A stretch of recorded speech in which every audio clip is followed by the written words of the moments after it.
Hi golfers, Nick here from Golf Tech Singapore. It's Friday, so welcome to another lesson on golf tips. This week on Golf Tips, we're going to talk about what triggers the downswing. So I had a question from Jake who asked me, what triggers the start of the downswing? Is it the left shoulder or the left hip coming down? So for today's video, I'm going to hit a shot. We're going to take a look at the ball flight on the screen. I've got the GC quad, so we're going to look at some club data as well. But more importantly, we're going to look at how the 3D motion numbers are affected at the start of the downswing. So here at Golf Tech, we talk about the top of the backswing as position 4, P4, and that point is when you have turned the most in the backswing. From this position here, you're then going to start to open up your turn until you completely open it into the finish. So in the backswing, you're going to close your turn. In the follow through, you're going to open your turn. We're also going to look at how the shoulders move on a particular angle. So in the backswing, we'd expect a leftward tilt, and then in the follow through, we'd expect a rightward tilt. So I have the 3D motion set up. I've got the sensor here for the shoulder and one for the hip. So I'm going to hit a shot now and we're going to take a look at that data. Okay, so I've just got a 7-iron here, so it's going to be sort of like my normal sort of golf swing. And then we're going to take a look at the motion numbers. Felt pretty good. So you can see the ball flight on the screen there. Pretty straight shot, just curved slightly to the left. Distance wise, around about 158 meters total, just with a 7-iron there. So contact felt pretty good. I'm expecting the path to be slightly from in to out. So yeah, 3.5 degrees into out, 3.2 degrees downwards. Strike pretty good. Just a slight little draw that just drew just slightly over the line. So let's sit down now and take a look at that 3D motion, see what triggers the start of that downswing. Okay, so we're going to take a look at that swing now. So pretty good shot. I'm going to draw one line in which is going to reference sort of the hip sway in the golf swing. This is quite an important part. So as we take the club to the back there, if you look at that yellow line on the right hand side screen, you can see I've created some sort of daylight in between that line and my hip. And if you take a look at the best golfers, that's what they do in the backswing. I can go through a list of golfers here and show you that that's what the best players do in the backswing. So I'm going to leave that line there, just going to reference sort of how the body progressively moves towards the target. But if we bring up some numbers now, so I just pulled some numbers up onto the screen there. So we have the turns. At the top we've got shoulder turn, at the bottom we've got hip turn, and in between there we've got the shoulder tilt. And we look at this on the left hand screen here, you'll see the tilt of the shoulders is referencing the angle that my shoulders are tilted on. So you'd know that if the shoulders were level to the ground, that would be a 0 tilt.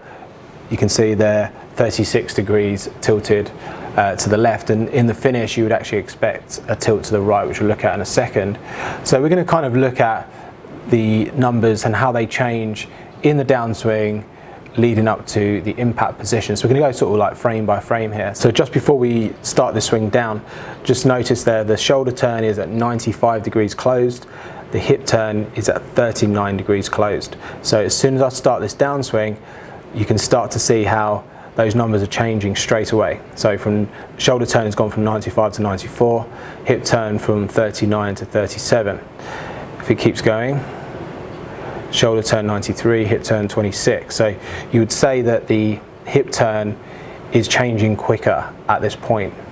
Let's keep it going to sort of left arm parallel. So in my swing, 85 degrees closed with the shoulder turn, only 8 degrees closed with the hip turn. You'll notice also there's probably a little bit more daylight between the line and my hip. So as I'm turning, I'm also pushing my weight more to the left as I start down.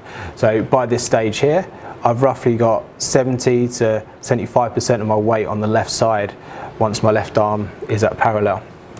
We keep this going. Shoulder turn 78, hip turn 1. So basically my hips are back to square roughly just after the left arm is parallel in the downswing.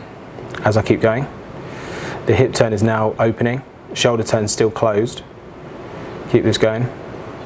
By this stage here, the hip turn is now 16 open, the shoulder turn is still 43 degrees closed. So you'll see how the turn of the hips is out racing the shoulders at this stage. Also notice by this stage here, the shoulder tilt is starting to move into a rightward tilt.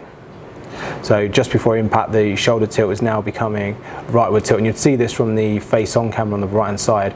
See how the tilt is on the angle there. We're going to look at the follow through in a second. So the shoulder tilt has gone from the leftward tilt in the backswing 36 to 23 right just before impact. The shoulder turn is now opening. We're up to 15 degrees open. The hip turn at 28 degrees open. So the shoulder turn is starting to gradually catch up with the hip turn. So by the time we hit the ball there, shoulder turn, hip turn, roughly the same degrees open, and then the tilt of the shoulders 36 degrees to the right. And also you'll notice how my hip has moved forward of that line even further than it did in the backswing. Let's have a look at the top of the backswing and then impact. You can see I'm moving my weight and also opening my turns. Now we take this through into the finish.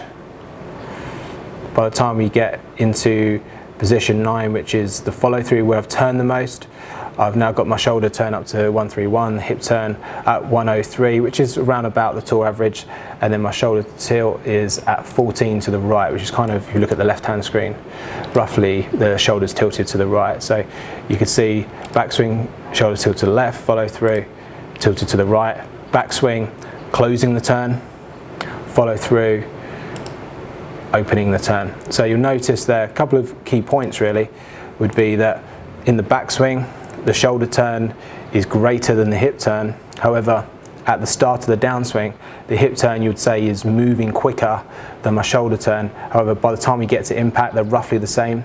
Then as we get into the finish position, the shoulder turn is greater than the hip turn as we open up into the finish, and progressively through that downswing into the finish, my weight is moving towards the left away from that line, and basically that's what the best golfers do. So Jake, hopefully that answers your questions. Any other question, guys, post them in the box below. If you don't already, please follow me on my other social media platforms, and we'll see you again soon for another video on golf tips.